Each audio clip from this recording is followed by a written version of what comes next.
Hello everyone, welcome to MathIsip YouTube channel where you can find free Tagalog mathematics tutorial.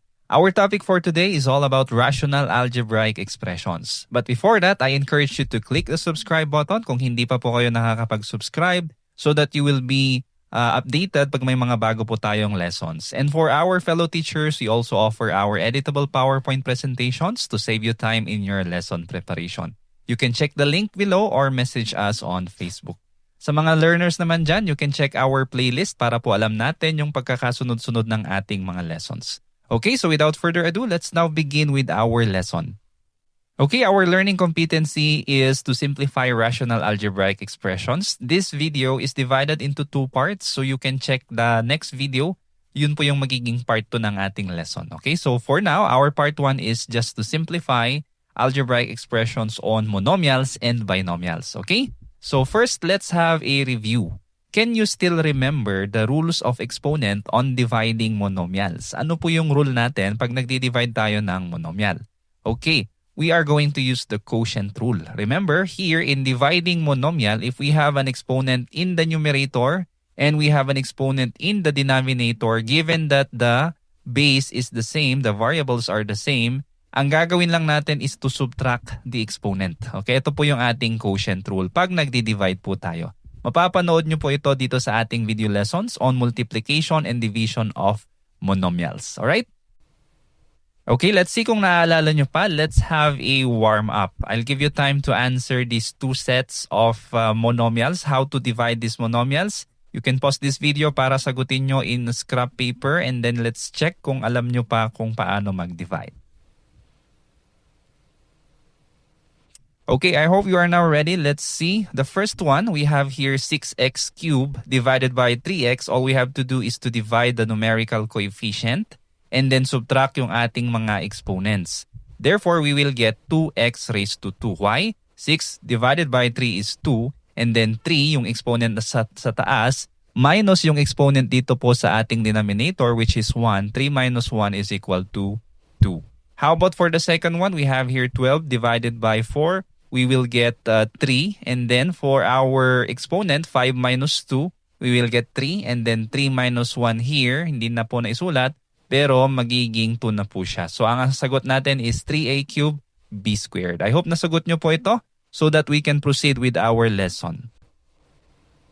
Yeah, and also another thing to remember is yung ating factoring techniques on polynomials. So you also need to remember this. Specifically in our lesson today, you need our common monomial factoring technique. How do we factor the GCF? You can actually watch this kung hindi nyo pa napapanood using this video, factoring out common monomial factor. You can check this in our playlist.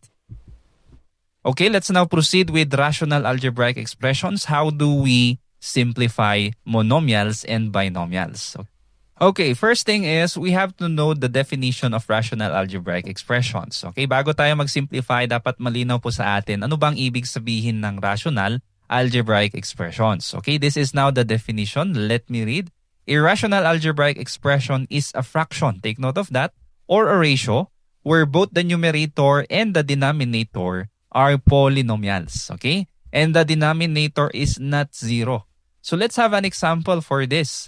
Okay, let's have the first one. We have 3x over x plus 2. This is an example of rational algebraic expression. Okay, both the numerator and the denominators are polynomials. Ano pa? We also have here x squared minus 9 over x squared plus x minus 6. So regardless kung ilan po yung term niya, whether binomial or trinomial, as long as polynomials po lahat yan, it is a rational algebraic expression. Yan. Meron din tayong 2a squared b over 4ab squared. So all of this are considered rational algebraic expression. Okay? Now, what are examples of not a rational algebraic expression? We have the first one. We have the square root of x plus 1 all over x minus 3. This one is not an algebraic expression because of the radical here. Okay? Hindi na po siya polynomial. Another one is we have here 1 over x squared plus 1 over x. Now, bakit hindi ito considered na algebraic expression or rational algebraic expression? Yung denominator po natin na may 1 over x, hindi na po ito considered na polynomial. There is no variables on the denominator of a polynomial. Okay, next one we have here x plus 2y. This is not an expression. This is not an algebraic, rational algebraic expression because this is already a sum.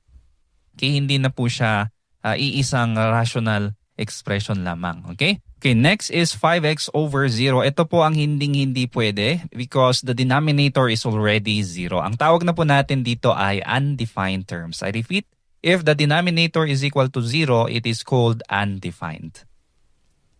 Okay, proceed na po tayo sa first example on how to simplify rational algebraic expression. Okay, the first one is 12x raised to 4, y raised to 2 over 6x squared y. Okay, this is monomial over a monomial. So how do we do this? All we have to do is to remember the division of monomials, yung ating quotient rule. Okay, if we can divide the coefficient, just divide it directly. So if we have here 12 divided by 6, we will get 2. Next one, anong gagawin natin sa mga ating exponents kapag nandito sa numerator mas mataas yung kanyang exponent? All we have to do is to subtract yung nasa baba. So 4 minus 2 is 2. Next one, we have 2 minus yung ating exponent dito na 1, we will get y raised to 1. Okay? All you have to do is to divide. Okay? Kapag kaya naman po nating i-divide directly. Next one we have here, number 2. We have another monomial over a monomial. This one is 5a squared b raised to 4 over 15a cubed b squared. How about this? Hindi natin kayang i-divide si 5 by 15. Ang gagawin lang natin dito is to simplify just like what we are doing in simplifying fractions. And that is to get the common factors. Okay, so pwede nating kunin yung mga factors muna sa numerator and then yung mga factors natin sa denominator. Tsaka natin i-simplify, i-cross out or i-cancel out yung mga common factors. Okay, so ano yung mga factors ng ating numerator? We can do our prime factorization wherein talagang i-dissect natin yung lahat ng kanilang factors. Okay, so we have here 5. There's no more factor for 5. How about a squared? We have a times a. Okay, how about b raised to 4? We have b times b times b times b. Okay, 4 times. How about yung nandito sa baba? We have 15. Anong mga factors ng 15? We have 5 times 3. And then anong factors ng a cube? We have 3a multiplied to itself. Next, we have b squared, dalawang b. Okay? And then afterwards, we can now cancel out yung mga common factors natin. So we have here 5. Meron din dito sa denominator. Cross out natin yan. And then ano pa po ang mga parehas? We have here a. And then A din sa baba, another set of A. And then yung B, ilang B po ang nandito sa baba? We have 2B sa taas, dalawang B din po sa baba. So yun po yung mga pwede nating i-cancel out. Or meron din po tayong ibang way, mas madali, mas mabilis, wherein you can just get the common factors na hindi naman kailangang prime. Okay? So halimbawa dito sa numerator, we have here 5. And then sa baba, we have here 5 and 3. But for our variables, we can just write there a squared. Kasi dito sa baba, we can actually factor out yung a squared times a. And remember, a squared times a is still a cube. However, we don't need to factor out the primes isa-isa kasi all we have to do is to find yung common factor. And the common factor here is a squared. Ano pa po yung b raised to 4? We can just factor out b squared times b squared. Para po merong partner si b squared sa baba. Okay? In that way, hindi na natin kailangang isa-isahin. Pwede na tayong mag-cancel out dito 5. Pwede na rin yung a squared and then pwede na rin yung b squared. Ang maiwan na lang po dito is b squared and then a. Okay? Pati na rin po yung 3.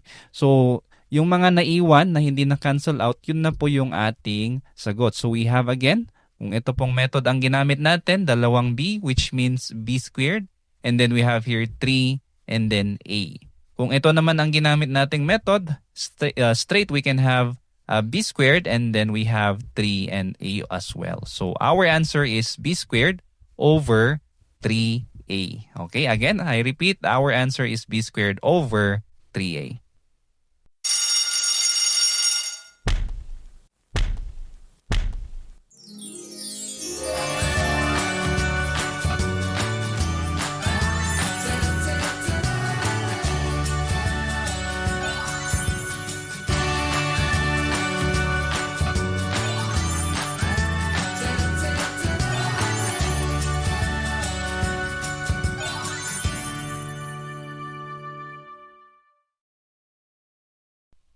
Okay, for example number 3, we have here 4x squared over 6x squared minus 8x. So we now have here a monomial in the numerator and then we have here a binomial in the denominator. So I suggest, ano kaya ang una nating i-simplify or factor dito? I suggest yung mas mahaba. In this case, ang nasa denominator is binomial. So kung ano po yung mas mahabang polynomial, yun ang lagi nating unahin, ano? So we have here 6x squared minus 8x. Anong klaseng technique or factoring technique kaya ang magagamit natin dito? Meron ba kayong nakikitang common sa dalawa? Yung tinatawag nating common monomial factor. So dito, lagi nating unahin yung technique na factoring out the common monomial factor. Ano kaya ang pwede nating i-divide sa first term na pwede ring i-divide sa second term? Yun na po yung tinatawag nating GCF. And how do we do that? If we're going to apply the prime factorization method, we can start by factoring out yung 6 or yung numerical coefficient. Anong factor ni 6? We have 2 and 3. Ano rin po ang factor ni x squared? We have 2x, x times x. Ano po ang factor ni 8? We have 2 and 4. And then anong factor ng x? Wala po since mag-isa lang siya. Next, ano yung common dito sa mga factors nila? You can copy yung mga common which is 2 and then x. So yung 2x yun na po yung ating GCF. Okay, yung tinatawag nating greatest common factor. Now how about sa taas? Pwede ba nating i-factor out yung 4x squared? Pwede pa. So we can actually have 2 for 4 since 2 times 2 is 4 and then we have here x squared, x times x. No? Magagamit natin to. As long as kaya pa nating i-factor out yung maliit na term or yung monomial, pwede pa nating i-factor out pero i-prioritize po natin yung mas mahaba. Okay? Another method is you just need to get the common greatest common factor which is yung GCF which is yung 2x, no? 2x and then anong maiiwan dito sa binomial natin? We can have 3x minus 4. Okay, saan po galing yung 3x minus 4? Galing po siya dito sa mga hindi natin kinuha as GCF. So we have 3x and then we have minus 4. That's why we have here 3x minus 4. Na-factor out natin yung GCF which is 2x. Nilabas po natin sa parenthesis. Ang naiwan sa parenthesis is 3x minus 4. Para masigurado natin kung tama ito, we can distribute ito. 2x times 3x, is it 6x squared? Yes. 2x times negative 4, is it negative 8x? Yes. Tama po itong ating factors. Now, sa numerator, we can just have 2x times 2x. Okay? Because 2x times 2x is 4x squared. Okay? Now, since parehas po yung 2x tsaka sa numerator tsaka sa denominator, cancel out po natin yan. At ang maiiwan na lang is yung 2x sa taas and then 3x minus 4 sa baba. So our final answer is 2x over 3x minus 4. So again, kailangan ba nating i-apply lahat itong mga prime factorization natin? Hindi po kailangan. There will be a point na sa practice, through your practice, magiging automatic na po yan. You can go straight from this point na pag tingin nyo pa lang is makikita nyo kaagad yung mga factors niya. And then, there will be a point na alam nyo na rin kaagad kung ano yung final answer. You just need to practice. Okay, let's have example number 4. We have here 5y plus 25 all over 10y plus 50. In this case, we have here a binomial all over another binomial. So, how do we simplify this? Meron ba tayong kailangang i-factor out na common monomial factor? Yun po lagi ang unahin natin. I-prioritize natin ang factoring technique na common monomial factor. Yes, sa numerator, meron pong common na factor dyan, which is actually 5. Okay? Because 5, if you multiply 5 by y plus 5, 5 times y is 5y, and 5 times 5 is 25. Okay? So again, you factor out the common monomial factor or the GCF which is 5. And then kung ano po yung may iwan, yun po yung nasa loob ng parenthesis. You can also do that. Pag nakuha nyo na yung GCF, you can also divide kung ano yung nasa first term natin. Halimbawa, 5y divided by 5, that's the answer here which is y. And then 25 divided by the GCF which is 5, you will also get here the second term. Okay? Ganun lang po siya. Next, we have here 10y plus 50. Ano po ang common sa dalawa? can we have 10? Okay, pwede po ang 10. Because if you factor out 10y, you will get 10 times y. And then if you factor out 50, ano po yung mga factors niya? You can also have 10 times 5. It will be 50. Next, meron na pong parehas sa numerator and sa denominator. We can just cross this out, which is yung y plus 5 natin. Meron ding y plus 5 dito. So ang maiiwan na lang po ay yung 5 all over 10. Is this our final answer? Hindi po. Pwede pa natin siyang i-simplify. So 5 over 10 is actually 1/2. Alright? By dividing both the numerator and the denominator by 5, you will get 1/2. Okay, let's have the last example. Example number 5, we have here 3a squared minus 6a all over 2a minus 4. Okay, let's start with the numerator. Ano po ang ating GCF dito sa dalawang term? So since may common tayong mga factors dyan, our GCF is 3a. Okay, and maiiwan sa parenthesis natin is a minus 2. Okay, let's check. 3a times a is 3a squared. Tama. And then 3a times negative 2 is negative 6a. Tama po yung ating mga factors. Now sa baba naman po, ano po ang common kay 2a tsaka 4? The common or the GCF is 2. Okay, because if we multiply it by a, we will get 2a. If we multiply 2 by negative 4, we will also get, if we multiply 2 by negative 2, we will get negative 4. Okay, ang common po sa numerator and denominator, we can cross it out, a minus 2.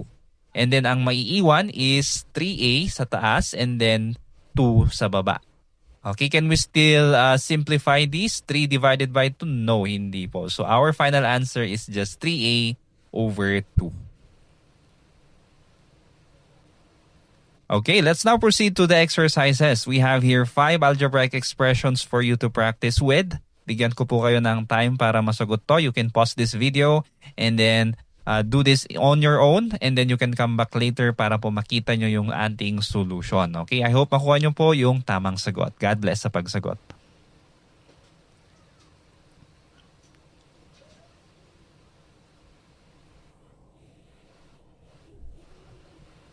Okay, if you are now ready, I'm now going to show the simplified form of this rational expressions. Okay, we have the first one.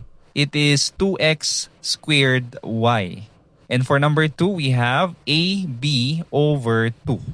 And then number 3, we have x squared over 2x minus 3. And then for number 4, we have here 2. And then lastly, for number 5, it's just 2a. Okay? So these are just the final answer. Pero yung solutions po natin dito, we are now going to apply yung mga factoring technique po na napag-aralan natin previously. So I hope nakuha nyo po ng tama yung mga sagot dito. And then for our next lesson, we will be having the simplifying rational algebraic expressions pa rin, part 2. This will now be about binomials and trinomials, including yung mga factoring technique natin for special products. Okay, but before I go, I will be leaving here another set of activity for you to practice with. Okay, I will not be sharing the answers for this one, but you can share your inputs in the comment section. Or if your teacher is using this PowerPoint, you can just check your activity later on. As of now, thank you for listening and I hope to see you again on the next video. God bless and bye-bye for now. Kung meron kang natutunan sa video na ito, please click the subscribe button to support this channel para mas matulungan ulit kita sa mga susunod mo pang math lessons. Lagi mong tatandaan, ang math ay para sa lahat. At ako si Teacher Van, nagsasabing dito sa Math Isip, lamang ang nag-iisip. God bless and see you on the next video. Bye-bye.